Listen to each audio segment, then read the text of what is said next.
Ladies and gentlemen, welcome back to another edition, long overdue, of College Football Pros. I am one of your two hosts, Nick from CWE, and he is Drew from CWE. Drew, did you want to give yourself a nickname? Or? I think it's got to be organically done, and you can't just force it. So we'll come up with one. Who gave me my nickname, Drew? Johnny I'm going to say probably Johnny Wrestling, since you're sporting the shirt. I am. I'm not sponsored by him or the WWE. Yet. Probably won't be. I don't think he has a reason to sponsor anyone. Maybe he'll do the podcast. Maybe he likes college football. I don't know. Right. Regardless, it's been a while. It's been too long. It has been too long. We both kind of had to step away. I had career things. You had family things going on. But we both decided, like, every time we would talk, we would be like, hey, why aren't we doing this? Like, this is what we're passionate about. And, here we are back again, College Football Pros. We just finished a pretty, it was remarkable on a number of different levels. The gameplay was very good. The playoffs were, you couldn't not talk about them. There was something to talk about, from the selection to the national championship game. The officiating was horrible, but it was still better than most other sports. But it's just it really is a criticism, and I don't think that we're able to be fined by the players' unions for saying things bad about officiating, which is good, because I constantly see it in all other sports that you can't. There's no freedom of speech when it comes to saying things that are correct about officiating.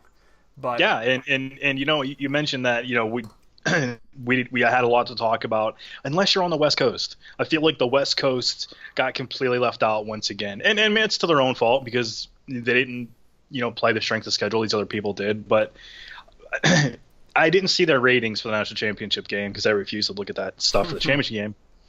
But I feel like the West Coast ratings have to be horrible, and I think everything's fixed, and I'm a big conspiracy theory guy. But the West Coast next year has to get somebody in, right? Don't have to keep the intrigue up. I mean, you would hope so, but that's on the teams themselves to actually get out there and give the committee a reason to do so. Like, there's no way that USC. A lot of people tried to put USC with Ohio State in the in the playoff conversation, just because they wanted to have more to go at the committee for putting Bama in. There is no way in hell that you can look at this USC team and really truthfully make a strong case like they were one of the four teams that should have made it. Ohio State, I think there's cause, if you're an Ohio State fan, to believe that they should have gotten in. Whether they did or not is obviously a different story, but you're right. Like, when I look at the West Coast teams from last year, I'm going to be perfectly honest, the one team that really I cared about out there was Boise State. Like, that's it. Yeah, and they got no real press, no real anything. And I'm just looking at USC's out of conference schedule for next year, and they play UNLV at Texas and Notre Dame. The UNLV is not going to do anything for them. At Texas, maybe. I think that team is an up-and-coming team. And Notre Dame, they're up and down. I mean, so next year they could be great, or they could be a one-win team. Who knows? Right. They play them late in the season, in late November, so that'll be a really telling game for both teams, I'm sure. But I think we both agree that USC is the West Coast's only hope, for next year. Because as we've seen, if you're not in a Power 5 conference, you're not going anywhere, just ask UCF. And it's just it's so amazing coming back to do this podcast how there's no good place to start. Like, there's really not. Yeah, I heard you say 3 sentences, and I'm like, well, we have to talk about that. Well, we have to talk about that. Well, we have to talk about that. So rightfully so, best place to start with the season is going to be on who won, and the national championship game actually did have, I thought I saw it said that it had the highest ratings, and I didn't see a breakdown versus where in the country the games were played, but I do believe it was like an 8.6 or something like that, and it was slightly higher than last year's version of the national championship. And if you're a fan of sports, if you're a fan of college football, I don't think you could have watched that game and not have been entertained. I don't think I'm incorrect in saying that this is the first national championship game to go into overtime, right? I mean, Because no. Ohio State won in a steamroll the first year. Oh, you mean the final? The final. You mean like game. the Final Four? Well, yeah. No. I mean like the actual final game. I mean Ohio State, overtime. Miami. No. I'm Ohio just talking State. in the playoff era. Oh, the yeah, last yeah, 4 yeah, years. yeah. I'm sorry. Yeah.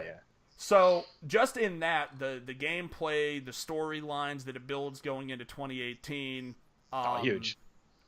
Very good game.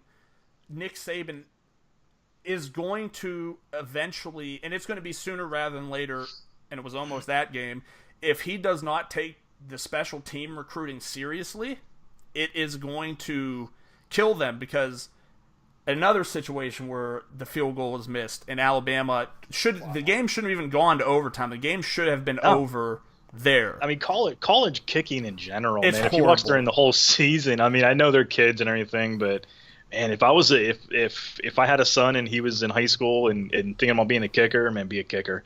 I mean, they always need kickers around the country. Good ones. Like, they need good ones. Like, betting on sports is the worst thing when you have a situation where you need the guy to kick the field goal to cover the spread or to win the game straight Horrible. up. And you're sitting there, you might as well be the one on the field. That's really what it seems like it comes down to. There's nothing more tilting than college football kicking. I don't know why. I don't know how. But it really is so bad. So Alabama won. They're the national champions. My personal opinion, my take on the Crimson Tide moving into 2018 is that I do not believe that they are I'm just going to say it right now. I don't believe they're going to be one of the 4 teams that make it to the playoffs next year. There's a lot of things that I'm really concerned about, and it's great that Tua Tagovailoa, I probably didn't say his name right, but it was great to see him come in, has great downfield passing ability, all of that stuff, that's really great. They don't know how to utilize their receivers. I still walked away from this season not horribly impressed with their running game. Didn't end up highly impressed with their quarterback play. The defense lost a lot of linebackers, and that's a big part of the game when you're playing in the SEC, because they're not air raid offenses. So You're not throwing the ball 56 to 60 times a game. If a guy gets to the second level and he is going up against a defender who is a second-tier defender because your top guy's gone, most of those running backs are going to win that battle. Yeah, absolutely. And I mean, their defense has taken a lot of hits, with the draft, with a lot of guys leaving early. And and I think a lot of what happened in that championship game was not that Hurts played bad, but I think when they put, I can't pronounce his name, the backup, we'll call him. The backup. Yeah, that guy. But when they put him in, he has a different skill set than Hurts. I mean, that was clear as day. Mm-hmm. So Georgia had no idea. They were not ready for him. They probably never watched film on him. I don't even know how many snaps this kid took during a regular season, but it wasn't many. So I think the change of pace that was Alabama's backup quarterback won them that game more so than Hurts tried to lose the game. And the fact that Hurts got them there, I give that backup a lot of credit. What he put out on Twitter the other day that, everybody's, just ripping on the, Hurts and everything. But the fact is that he got them there. And say what you want, and I hate the SEC. I think they're the most overrated conference, in the nation. But they got there. Georgia got there. Do I think that Georgia and Alabama should even have been in the playoffs? I can make an argument that both of them should have been out. Obviously, winning your conference is a total different story. But I don't think Alabama should have been there. So it goes back to you respect the team for getting there, and you respect the coach and Saban and all these guys for getting them there. But I just don't think – I agree with you. I don't think they're a top 4 team next year.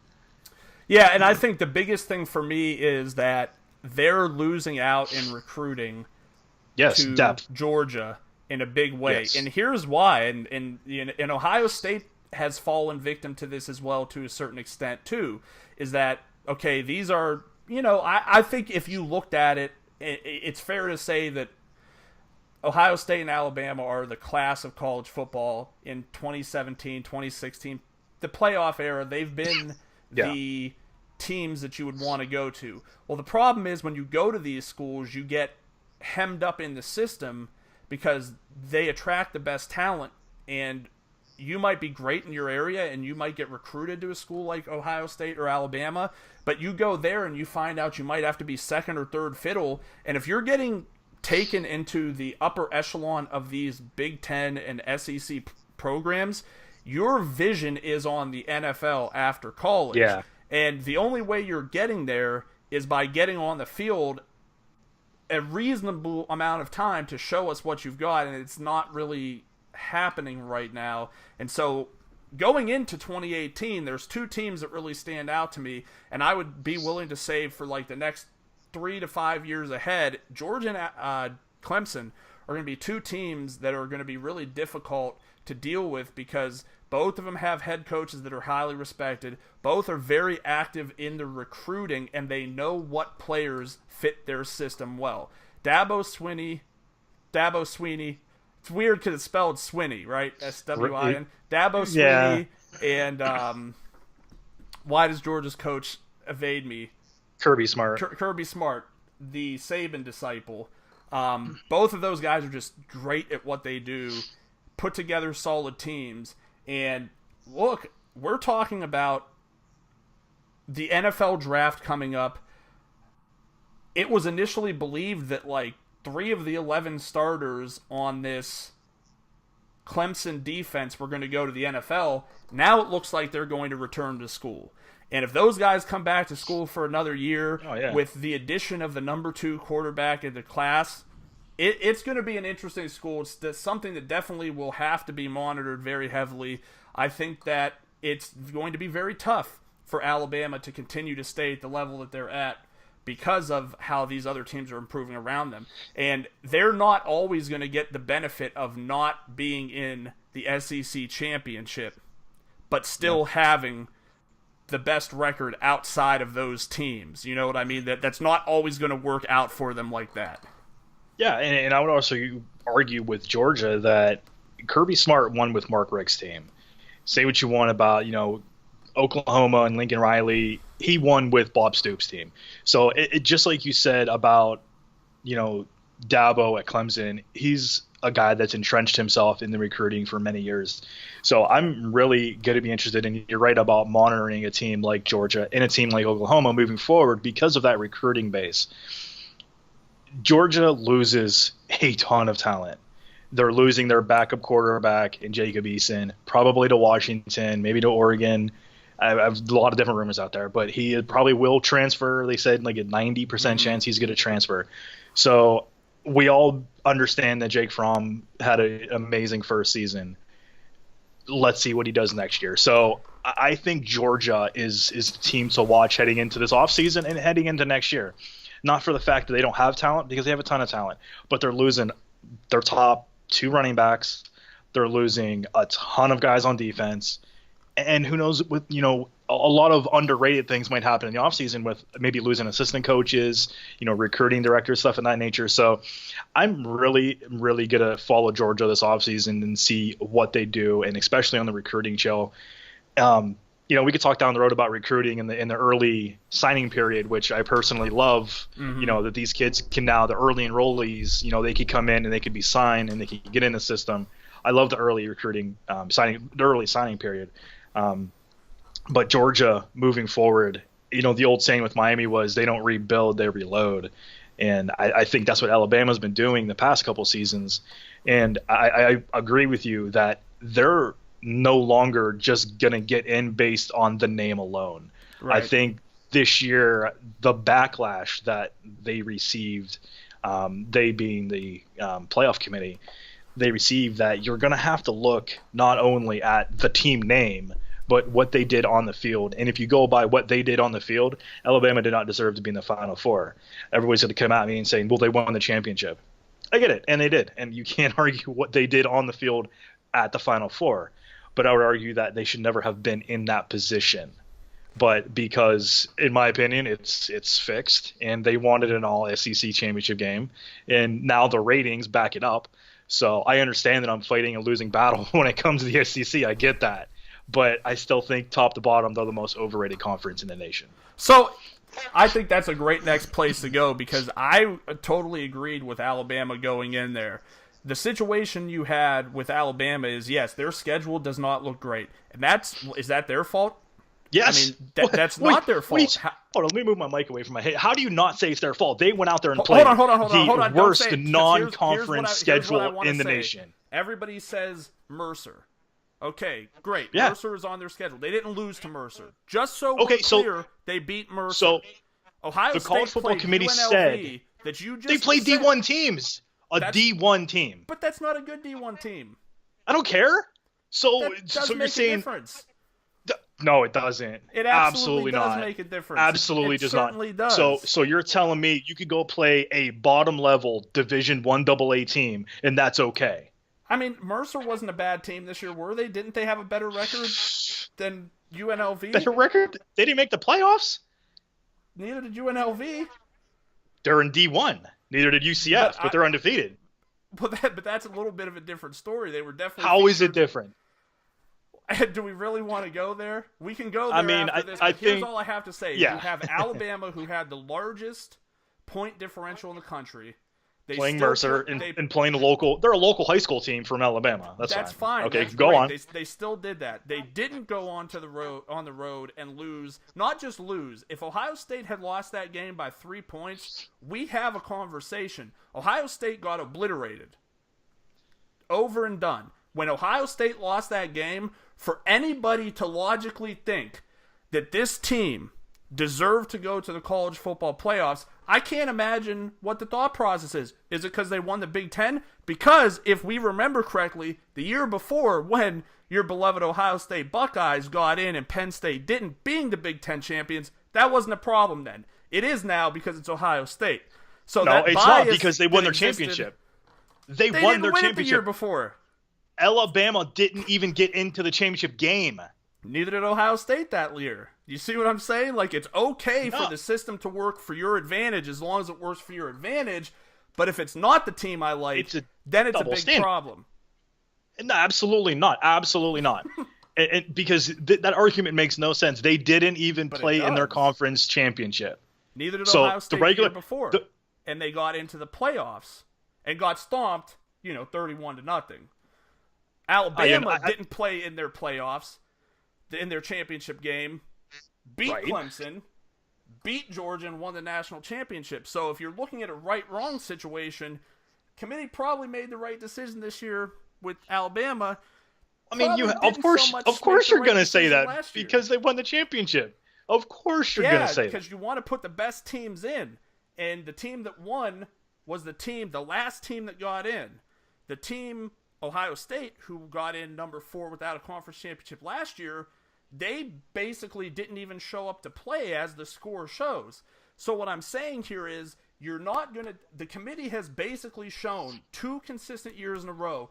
I don't care if you win your conference championship if you don't deserve to be there. Then why play them? There you go. Then why play conference championships? Then don't play them. They don't have to be played. You're not. No one's going to sit there and tell me that Alabama was not a better team than Ohio State this year. There's no way. I watched Ohio State games. I watched Alabama games. And you can argue, yes, the SEC was definitely weaker than the Big Ten this year. J.T. Barrett took that team from day one, sat down in the car, put it in reverse, and said, hold on tight. And that's exactly what I saw on the field each and every week with Ohio State.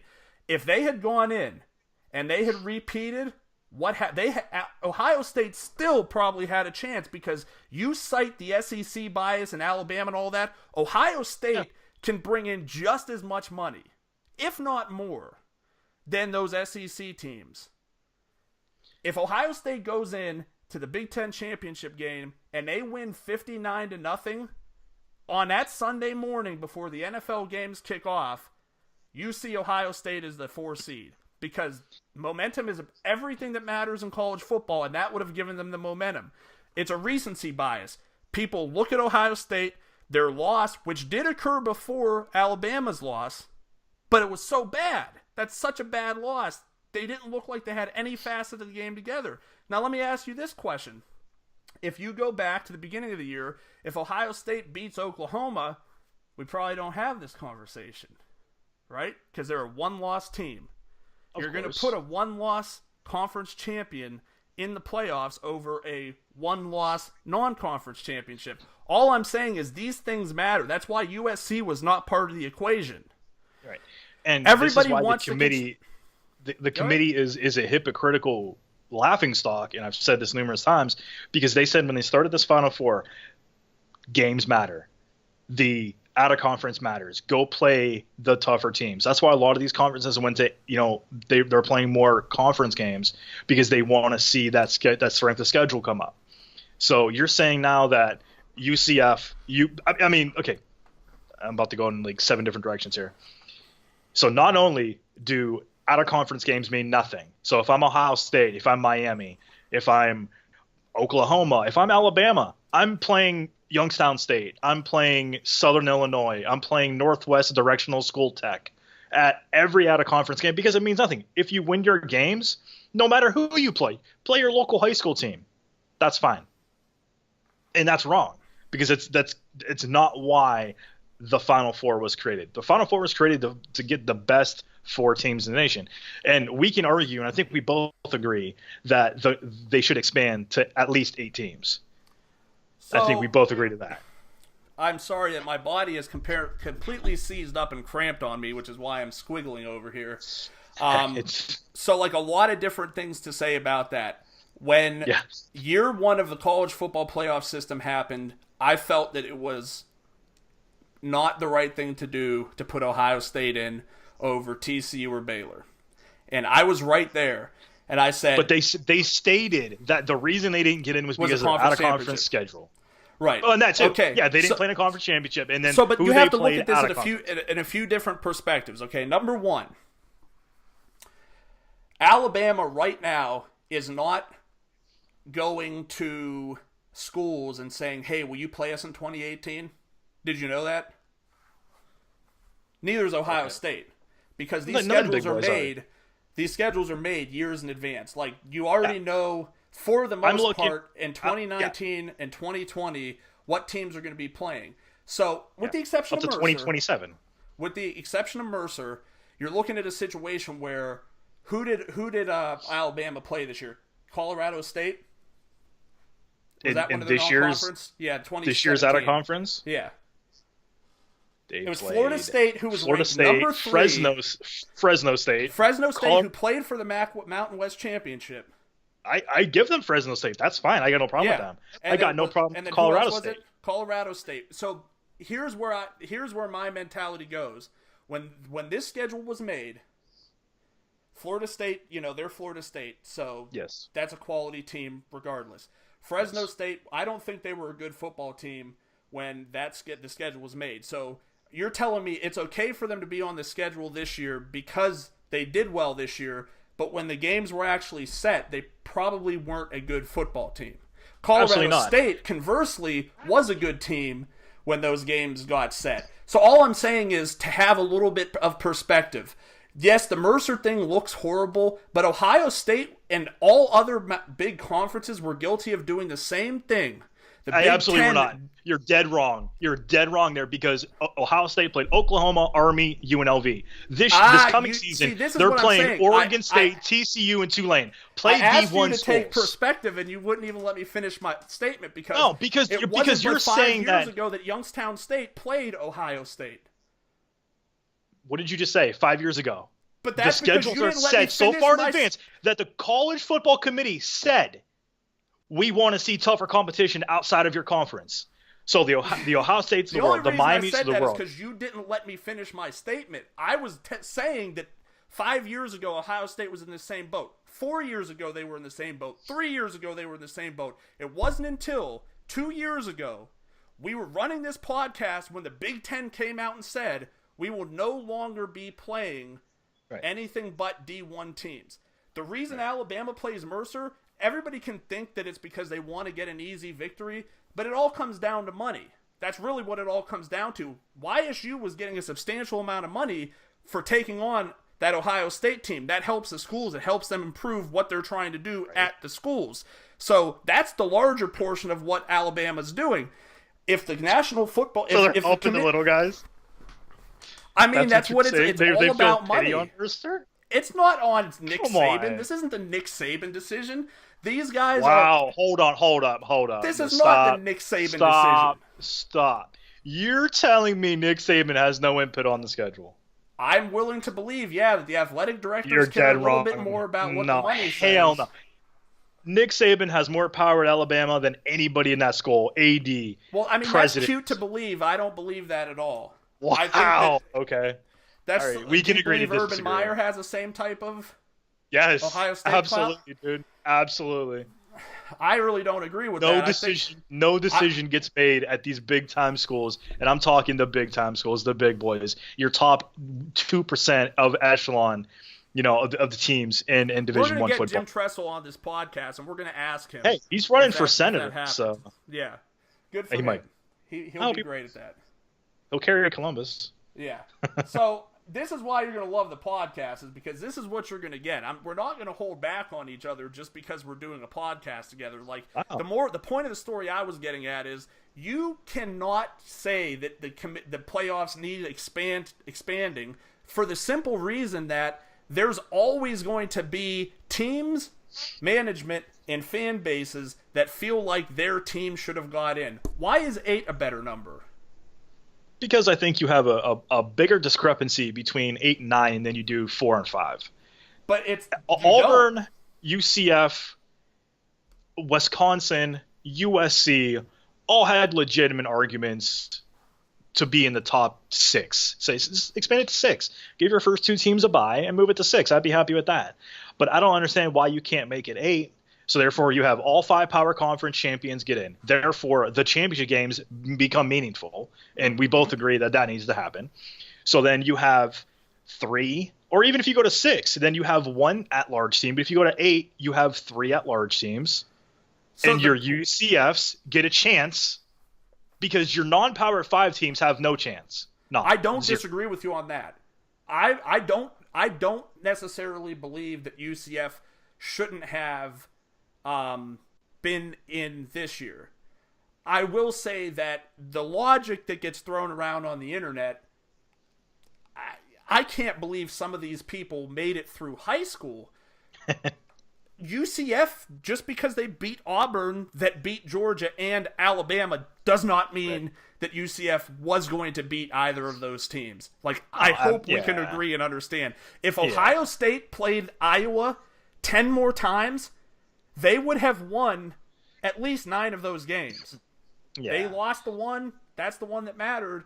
But the thought process there, here's where you get here's where it gets stuffy. What happens if you have like a 4-loss conference champion?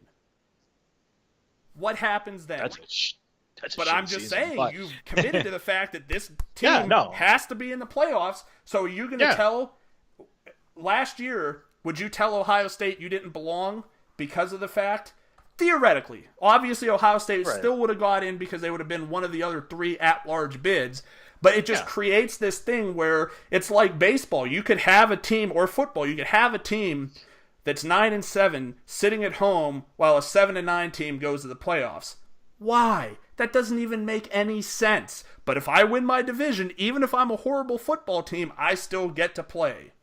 So that's why I've kind of departed from the logic of let's make it 18 or let's make it 16, because the more you extrapolate out, you leave more questions. So Auburn beat 2 top 4 teams. You're telling me Auburn shouldn't be one of the 8 teams that get in? They absolutely should. But if you were doing it this year, say your 8 teams would have been the Final Four, obviously, and then you could have had UCF and Auburn. That's 2. Right. And then you could have made the case for Wisconsin. Okay, so here's where things sit. And I wrote about this. Go to collegefootballpros.com. Read my article about why college football playoffs should not expand. Here were the top 8 teams going into the bowl games. Clemson, Oklahoma, Georgia, Alabama, Ohio State, Wisconsin, Auburn, USC. There's your playoffs. I have 0 issues with that. Well, UCF where's the wasn't problem? one of those teams. UCF was ranked 12th. Okay. Oh, so now there has to be a certain exemption for that team to get in. What about Penn State, who had 2 losses, Miami, who had 2 losses, Washington that had 2 losses? They get left out over an Auburn team that had 3 losses. But okay, take that team and compare those teams to number 5 heading into the playoffs. Who was 5? Ohio State. Okay, so They didn't really beat anybody. Who did they beat? They beat Penn State, but I think you'd have to agree with me that Penn State lost that game as much as Ohio State won that game. It wasn't like Ohio State went in there and Iowa'd them. I refer to beatdowns as Iowings now. Right. That's what I'm saying. Like, there's never going to be a perfect situation that works.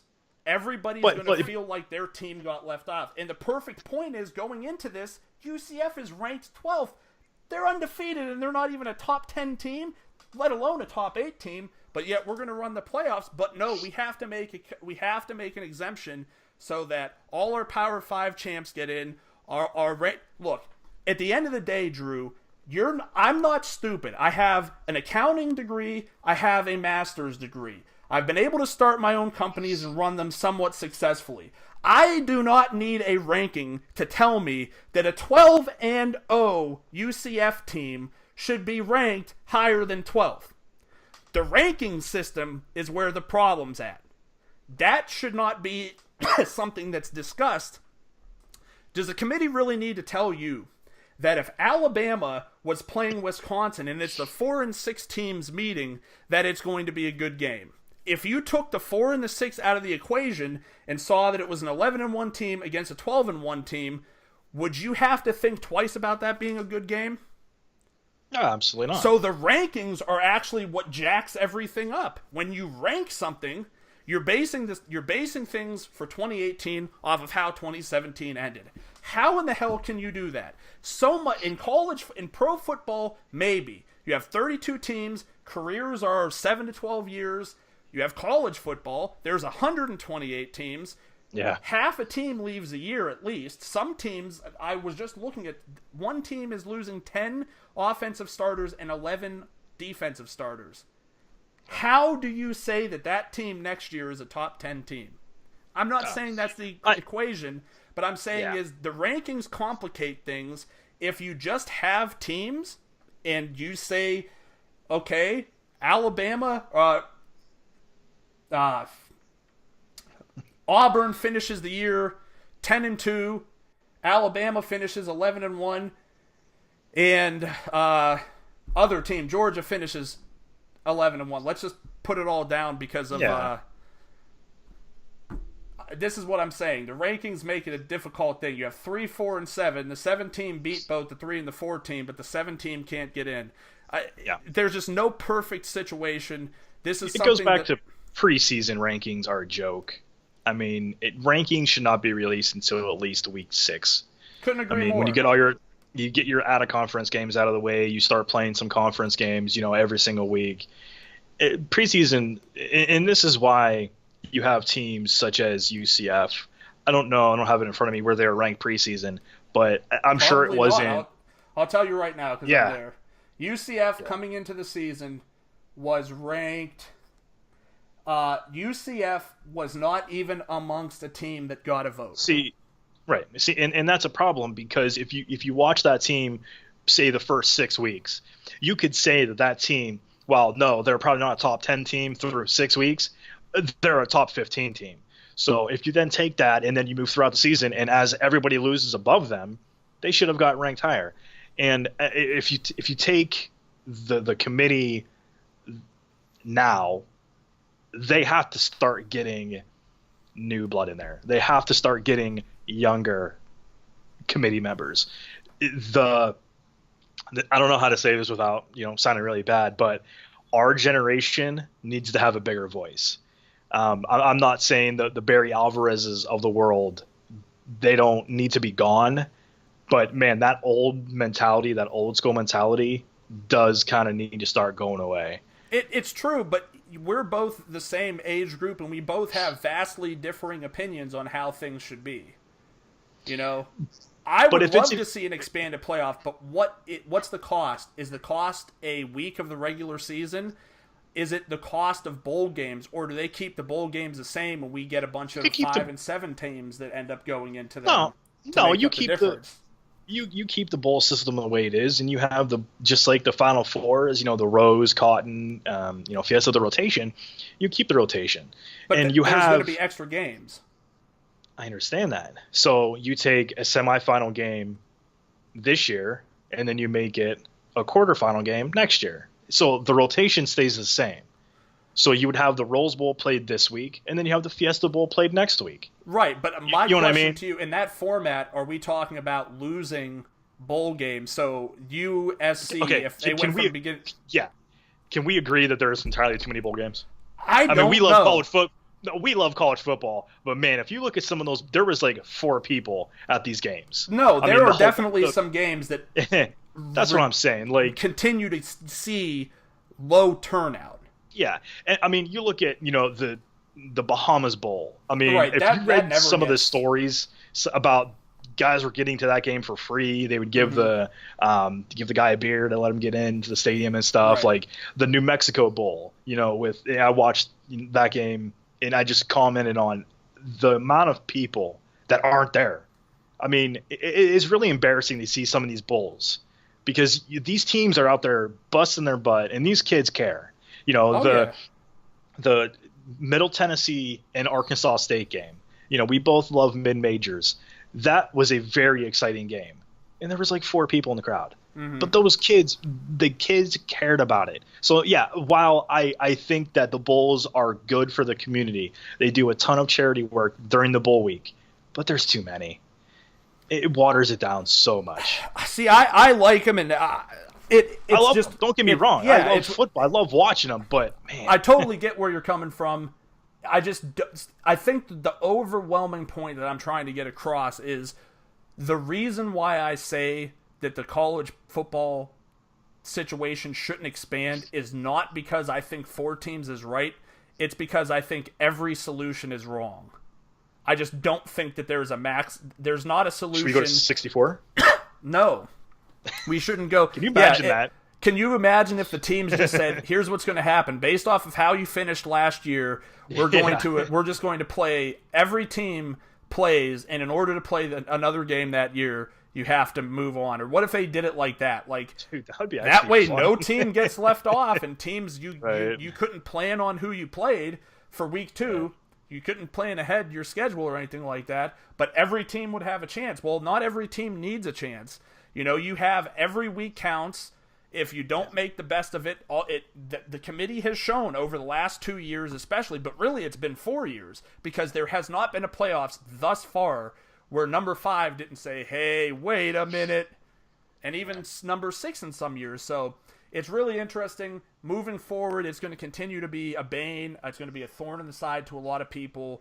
And it's a talking point. It's a big talking point. So it keeps people like us, doing stuff like this. I got heated. I literally tore from my groin up to my abdominal muscle. I'm actually leaking out as we're talking. But no, That's I mean, college football is very obviously something we're both passionate about. We both have very strong opinions. You're going to see that a lot, especially now that we're able to put these on YouTube and people can actually see the two of us getting worked up. Let's segue a little bit here. We talked definitely about the bowl year. It was really good. I'm in the process of right now of rewatching. So I will admit I didn't get to see every game this year because, like you said, there are so many of them that they overlap now. Yeah. So there were situations, and I've moved off of cable and onto Sling, so there's some visibility issues where I don't maybe get some of the games, but I'm going through and rewatching them. I've only made it through 2 of them, the first 2 that were played, but they were both great games to just kind of show how good the postseason was. So is there anything specific from the bowl season that really stood out to you? I think the heartwarming story and the story that I think a lot of people, including myself, didn't see coming was Army. I mean, to finish 10-3, and obviously what the service academies go through and how they recruit has to be impossible. So I was just really happy to see Army not only get back to a bowl game, but really dominate a San Diego State team that had the nation's number one running back if you go by stats. Mm-hmm. The Penny kid was fantastic, and while they didn't shut him down, Army shut the rest of that San Diego State team down, and Army getting that 10 wins is really, really cool to see. There was a lot of teams such as the Purdue Arizona game that when the season or when the schedule came out, looking down and I'm like, wow, really, Arizona Purdue, that's gonna be yeah, Snooze exactly. fest. Right? But you watch it and you're like, this was one of the most exciting games of the whole bowl season. Yes. So I think if you look at that, and there was so many letdowns, such as a Stanford team. If you watch a TCU Stanford game, TCU just didn't really want to play, and then all of a sudden they win the game. You're like, How did this happen? So I mean, there's just, as I talked about, these kids, man, the ones that play, and we can get into that at a later date. But when kids skip their bowl games, I hate that. I think that's wrong, and I think that if you choose, and it's your personal choice, I get that. But if you choose to not play in your bowl game and you choose to abandon your team, you don't get to come to the game. You don't get to come on the team bus. You don't get to stand on the sideline. You can watch it from home. And that's maybe stiff, but is my opinion. It is interesting that you mentioned that, because I put that, as I mentioned, I'm doing breakdowns of all the games, putting them on, because one thing I really said in doing this podcast, if we each had to take roles, one thing that I really wanted to pay attention to was just like individual performance in a group atmosphere. So when you're watching a football game and you don't have anything on the line, you're not betting on it, there's no fantasy implications, and you're just watching a football game in general, I think your mind tends to not look at players individually. Like, you're enjoying it, you just want to see how things are coming together. Sure, in your mind, if Saquon Barkley is run for 2 touchdowns, that, but like, it's not the central focus because you played him and you want to make sure he does well. So I've really enjoyed like sitting back and watching these bowls and really just like looking and saying, okay, what has this defensive player done? And one of my biggest takeaways, and again, like, I watched all the games. Yeah, there were some really fun games. The Ohio State USC game was one of the most polarizing games, because in watching that game, I feel like the score was much closer and it was like, I felt like Ohio State dominated, but at the same time, that offense was so blah that it felt like the game was closer than it actually was. So it had like both dynamics. Ohio State's defense made it feel like it was. But I gotta say, man, watching some of these things, I don't understand how Leighton Vander Esch from Boise State is not going to be a monster at the next level. Like, I try to stay away in my mind from putting too much on guys that really only had one big year. But it's a little bit of a different story, because this wasn't like an accidental one big year. He was injured. Like, if you're injured and you're not playing, can't really expect you to have a big year. But just watching this kid play reminds me of Luke Kuechly in his Boston College days and now in the NFL. And just, he's a guy who's involved in every play. And Sean Lee is a good comparable when healthy. These guys that, you see them leading the team in tackles. You see them involved in the big plays. If they didn't make the interception, they caused the hit that led to an interception, or they tipped it, or if it was a fumble, they caused the fumble. But he has an exceptional athleticism. I think he's only 240, so I feel like he might want to put a little more weight on. But he just seems like someone who could dominate all facets on the defensive side of the ball. And he's really, I had him as like a mid to late second rounder. Yeah. I'm pushing in my head. Now, obviously, we have to see how the combine and pro days and things like that go.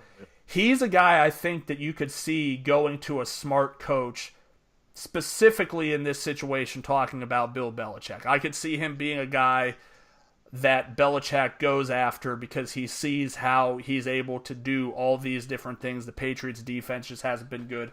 But man, I'm telling you, there was just watching these games, Brandon Silver at Troy, just really coming into his own after years of what seemed like nothing. Cedric Wilson, it has me very excited for next year. So let me ask you, I'll tell mine first, and then you can go with yours, and I'm going to kind of steal yours. So if I did, you can hold me accountable for bringing something else to the table. But yes, I find it so annoying. I'm watching the Boise State-Oregon game, and I'm watching Royce Freeman in the middle of the huddle.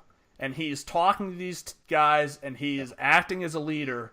And I'm thinking to myself, what is wrong with this picture? Oh, that guy's wearing a hoodie and a hat, while all his teammates that he's leading are in the huddle, in their pads, in their helmet, getting ready to put their bodies on the line. I get that you're going to the next level, and that's fine. So you know what you do? You either don't go, or you shut up, stand off to the side, and let your teammates handle that. Let that next guy, let the guy who's going to be there, Justin Herbert or Dylan Mitchell or somebody of that ilk who's going to be sticking around. I find it so offensive, and I'm not a player. You know what I mean? So it really doesn't matter what I think. But at the end of the day, if I worked for a company and the guy that was retiring was standing and giving us a pep talk about how the next 3 years are going to go for the company, I'm going to be like, dude, you have no way to like give us this motivation or how our day's going to, or week's going to go, because you're gone. You got your stuff, you're leaving. Like at that point, I don't find it irritating that they skip the games, because it's your body.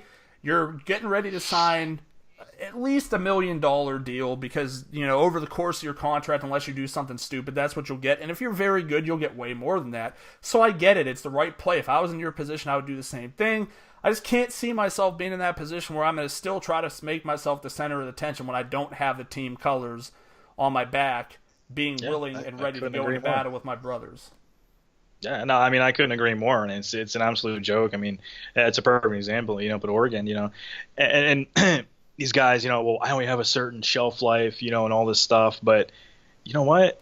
So you don't play, and then you go to the combine and blow your knee out. So you're not going to go to the combine because you might get hurt. I'm not going to drive a car because I might get hurt. Mm-hmm. Like I get it. You only have, you know, we're both big wrestling fans, and you know, you only have a certain amount of bumps in your career. And as a football player, you only have, you know, a certain amount of hits in your career. But at the same time, if you're not out there improving your draft stock or improving what, you know, GMs and coaches in the NFL will think of you, I'm gonna look long and hard, you know, at a guy that skips their bowl game. You know, why did you skip it? Are you selfish, or was there some other? Were you injured and you didn't tell anybody? Was it private? You know, was there something else going on? But I would take a serious look at a guy and go, I'm gonna take the kid that played, maybe, and led his team over the kid that didn't lead his team, but like you said, maybe let him in a hoodie. Like that's. So like it is. It's like you're looking at Saquon Barkley versus Royce Freeman, and this is the type. I really feel like it's symptomatic of the personality. And you're drafting a football player, but that's not the end of the story. That's not all you're taking drafting on. A person.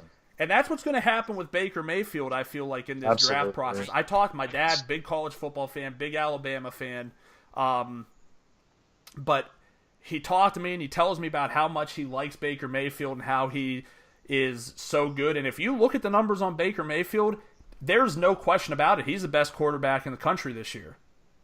Not even from like a normal statistic standpoint, but from an advanced statistic standpoint. Like, there was nothing that the kid did wrong. You can I do believe that his receivers got open. He did not have to always throw his receivers open. Yeah, right. But I always tell my dad this. When I see Baker Mayfield, I see Johnny Manziel with a better skill set. Absolutely. Obviously has the off-field issue where he tried to run from the cops drunk, had the issue with Kansas, which is a big deal. I do not believe you can look at that and just be like, well, I mean, it's just a kid being a kid. Well, no, it's not. You're not a kid when you're his age. Like, to some extent you are. I do believe, like, most people are a kid till they're, like, 30. But, like, at that point in your life, you know that that's not the right thing to do.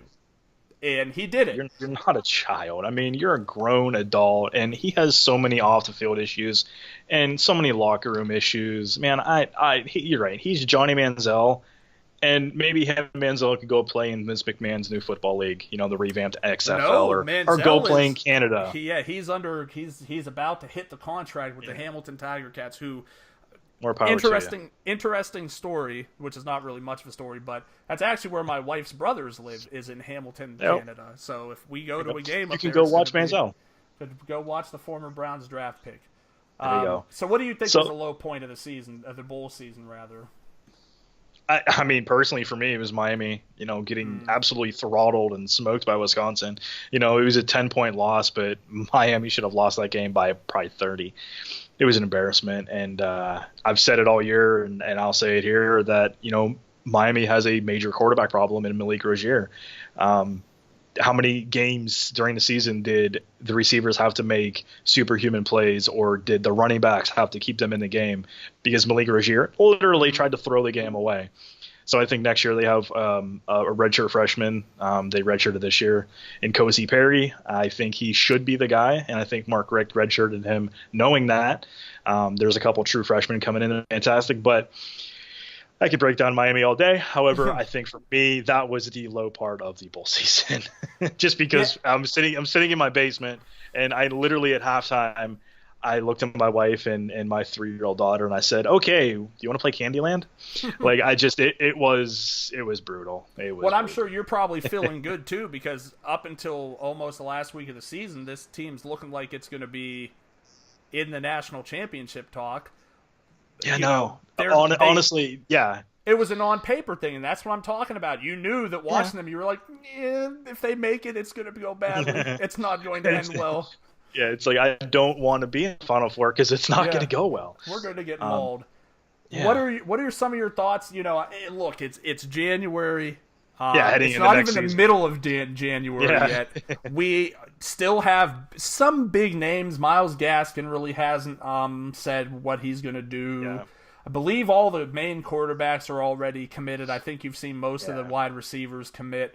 We got some defensive guys, like I mentioned, the trio from Clemson. I'm just trying to think how I want to try to do this. I'm trying to be cognizant of the time that we want to spend remaining on this podcast. What is something that you're looking forward to with the 2018 season? Could be a situation, could be a specific player or team, but what's on your mind moving to the 2018 season? I think for me, it's going to be, how do these major D1 programs replace these 4 and 5 year starters? If you look at the offensive leaders in the passing yards, just for example, the top 5 guys are gone. Sam Darnold, Mike White, Riley Ferguson, who was a blast to watch in Memphis, Baker Mayfield, and Mason Rudolph, all gone. So how does not only these coaches, replace these guys, but how does college football replace a Baker Mayfield? And we say that every single year, guys leave every single year. But I think next year is going to be so interesting. Lamar Jackson is gone. Bryce Love, gone. Jonathan Taylor back at Wisconsin. So he the Heisman front runner, I guess, if you're heading in the next season. However, it's really intriguing to me to see how these major teams reload at major positions, because I think we can agree that quarterback is a pretty important position. So how do these teams respond to some of these losses? How does Clemson respond to losing a bunch of guys on defense? How do some of these new coaches, and so many intriguing coaches, Chip Kelly, Lane Kiffin down at FAU, what is going on down there? But I'm just so intrigued in this offseason to see what the recruiting trail holds, because there's some 4 and 5-star recruits that are still out there after the early signing period, and some big name programs can still get some pretty big name talent. So I'm thoroughly intrigued to see what some of these coaches do. Yeah, and you mentioned FAU, which was going to be a spot for me to go, because you saw what happened with UCF this year, 12-13-0. Scott Frost moves on. Pretty sure Nebraska is not going to go 13-0. That's my bold. I'm going to say probably not. I'm going to say they're probably not going to go 13-0. So sorry, Huskers fans. Might not be. I think he's going to get a very rude awakening. And I think he's probably smart enough to know that. But this FAU FAU program, program, back to alma mater. the FAU program is polarizing because they're bringing back their starting quarterback in Jason Driscoll, and the Driscolls have been a pretty solid, quarterback grouping as they've come through colleges over the past couple of years. They're bringing back Devin Singletary, who was kind of the where the hell did you come from and how did you do what you just did player for me this year. I think I just saw them bringing in possibly a top JUCO wide receiver. I want to get that because I know that I saw it. I don't know where I saw former Auburn player. Yeah, I the name. If you say the name, I mean, looking ahead at their schedule, a very intriguing matchup. As I look at their schedule, they September 1st at Oklahoma. Yeah, that is a very intriguing matchup, and it's a winnable matchup. I don't care what anybody says. That's winnable. Yeah, Oklahoma bringing in a plethora of new players, maybe not first-year players, but a whole bunch of new starters. So that's going to be an intriguing game. And they play at UCF, which is an intriguing game. I really have a lot of curiosities about how Oklahoma moves on from Baker Mayfield. Yeah. Kyler Murray, believe he was the number one dual-threat quarterback when he was drafted, or not drafted, but recruited by Texas A&M. He transferred from there with Josh Allen. Allen was potentially going to go to Ohio State, but for the reasons we discussed earlier, not wanting to sit for 3 years. Right. Anyway, I don't know how much I'm buying Kyler Murray in that offense. No, it's nothing against him necessarily. I do think that it's going to be a very polarizing situation. I expect them to have some difficulty getting off the ground. And to me, early on, there's two group of 5 teams that I'm really looking at to make noise next year, and it is FAU and Boise State. Boise State continues to recruit well for the program. They've been quietly good now for what seems like forever. Yeah. And as a player, I'm just really intrigued. One guy that caught my eye was Mason Fine. I'm really intrigued to see what his trajectory is playing in that, I think it's Scott Luttrell offense, but coached by Graham Harrell. He's actually the offensive coordinator, calling play calls, who's been under, I believe, both Kingsbury and Mike Leach, which is like ultimate air raid. So, and that's what we saw, and Mason Fine, undersized guy, 4'9", 5'9" or 5'11", depending on who you talk to. But he looks like he possesses the talent to really be one of those like exciting fantasy type quarterbacks you kind of want to follow because in doing so the action will be there. So, and Jonathan Taylor, I mean, he had a really strong year. Really interested to see how he's able to put it together. But nonetheless, this crop of athletes in college football, the reason why we love it is because of the fact that you only get such a little amount of time with a player or players, and then it kind of goes away and you get new ones. And so it's always intriguing to try to figure out who's going to be those guys. So that's what we're going to do our best to do. We're going to stay on top of the news. We're going to try to recruit, just blatantly put, like, if you want to write on the podcast, if you want to write for the site, if you want to appear on the podcast, don't hesitate to drop us a line. I'll get Drew an email so he can be a company man email. You can reach me at nick@collegefootballpros. Don't hesitate to drop us a line. Visit the site, collegefootballpros.com. We're going to be a lot more involved in what we're putting together there than we were in the past and just doing the podcast. We're going to be hitting Facebook Live. We're going to do some giveaways. I have some college football swag that I want to try to put out there to help us grow. Anything you want to say, Drew?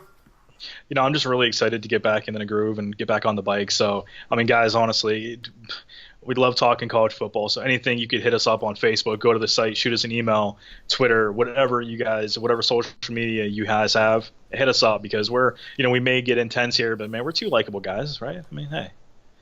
Yeah. I've got a Johnny Wrestling shirt on and you've got an Under Armour shirt. Those are two pretty cool things. Yeah. Yeah. So, I mean, yeah. All right, until next time, it's been Nick and Drew, and it's been fun. Catch us on YouTube, find our podcast, listen to us, watch us, do whatever you want, send us money. We'll talk to you next time.